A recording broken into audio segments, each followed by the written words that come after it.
こんにちは。イギリスオックスフォード在住のナノハです。数回に分けてアルザス地方とパリでのフランス旅行の様子をシェアしています。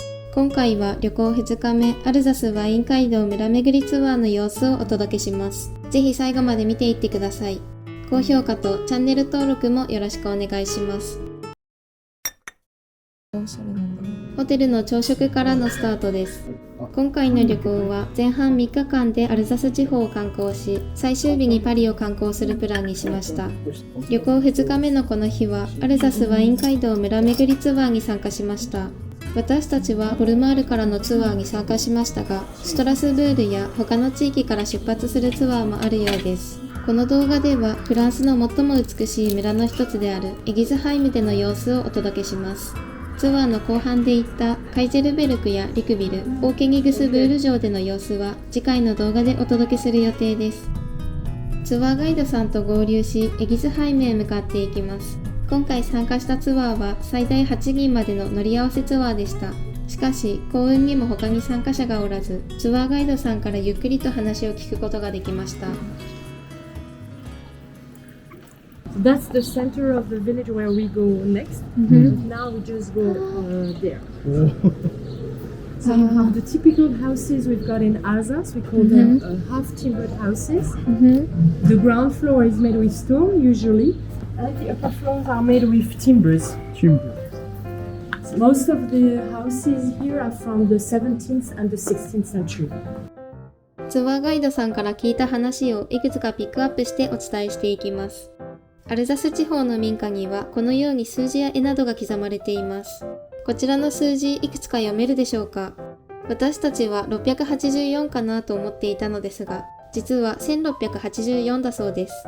そしてこの数字が表すものは建築された年です。なのでこちらの建物は1684年に建てられたものということです。右側には住んでいた人のイニシャルと職業を表す絵が刻まれています。ここに住んでいた人は教会で働いていたそうです。続いての建物ですが、何年に建ったものかわかるでしょうか？全然読めないなぁと思ったのですが、こちらは1620年のものだそうです。中央に描かれている職業の絵は樽を表しています。ワインを樽に入れていたことからワイン作りをしていた人が住んでいたと思われます。奥へと進んでいきます。どこを見ても素敵すぎていろんな場所をキョロキョロとしてしまいます。アルザスの特徴的な建物であるコロンバージュをよく見てみると、1階部分よりも2階部分の方が道路側に突き出ています。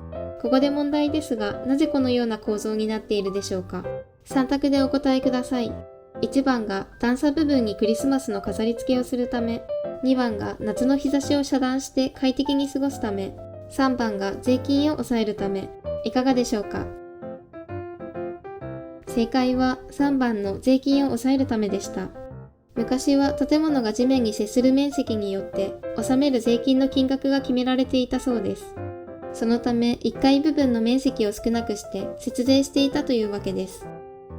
ちなみにアルザス地方はクリスマスマーケットも有名です。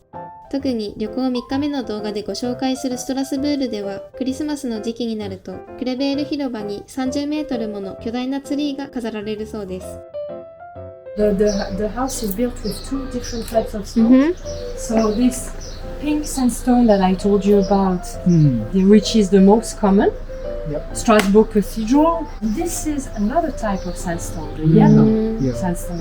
And this is the stone of the Colmar Cathedral. Strasbourg, Colmar. So we're now going to the center. That's the center where there was a castle already in 1000. The village would grow around the castle. 幸せを運ぶ鳥として知られているコウノトリですが、アルザス地方では至る場所でその姿を見ることができます。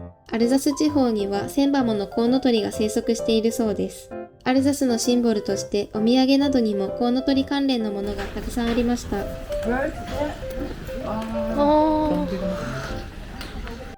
村の中心にやってきました。11世紀にはここにお城が建っていたそうです。右奥に見えるのは19世紀に建てられた教会です。中央には大きな噴水があります。アルザスで最も大きい噴水だそうです。そして噴水の中央に立っているのはエギズハイム出身のローマ教皇であるサンレオン9世です。the favorite village of the French people 2013. Mm-hmm. Every year there is a show on TV. They show 20 different villages from all around the country. At the end of the show, people vote for their favorite. In 2013, they voted for Egisheim. Okay. In 2017, they voted for Kaisersberg, where we go for the lunch. Mm-hmm. And in 2020, they voted for a village close to Strasbourg. Alsace won 3 times in 8 years. Oh. 8 years. Very popular Alsace. I mean, worldwide and also in France. I forgot to show you my favorite shop sign. Oh. Well, some fish, which is not at specialty, but of course we have fish. Then there's this woman wearing the traditional wear. She has wine, and then there's this man with the big belly with sauerkraut, choucroute, what you had yesterday. Oh.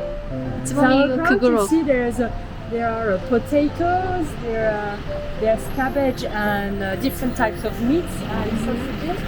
And the last man with the gouglotte, and somebody behind waiting for something to fall. Oh. Come on! I see. Come on! 続いてワイナリーにやってきました。アルザスはワインの産地としても有名で、ワイナリー見学ができる場所もたくさんあります。しかし今回のツアーでは、ワイナリー見学ではなく、アルザスワインをいくつか試飲しました。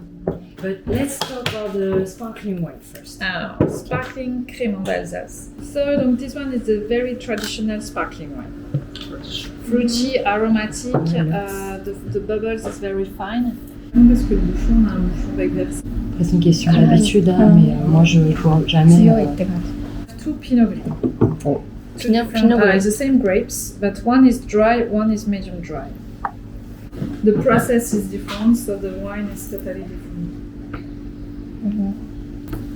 Medium dry. But after it's nice for compared to it's the same Gewürztraminer. Same So you grapes, should like it, this but one. Gewürztraminer is 2 words, you know, it's the German word. Gewürz in German means spicy. So it's a spicy wine.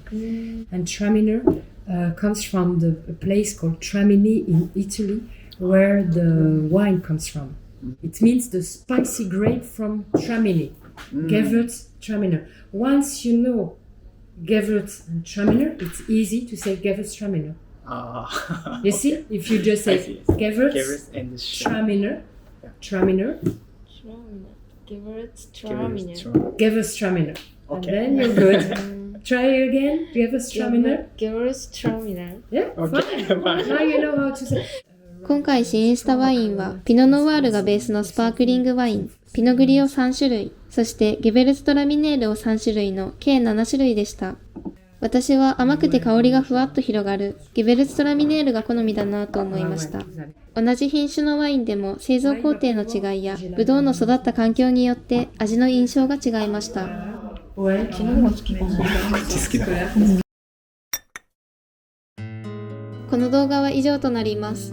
最後までご覧いただきありがとうございます。次回の動画ではアルザスワイン街道村巡りツアーの続きをお届けします。感想などをコメントしてもらえると嬉しいです。高評価とチャンネル登録もよろしくお願いします。ではまた次の動画でお会いしましょう。菜の葉でした。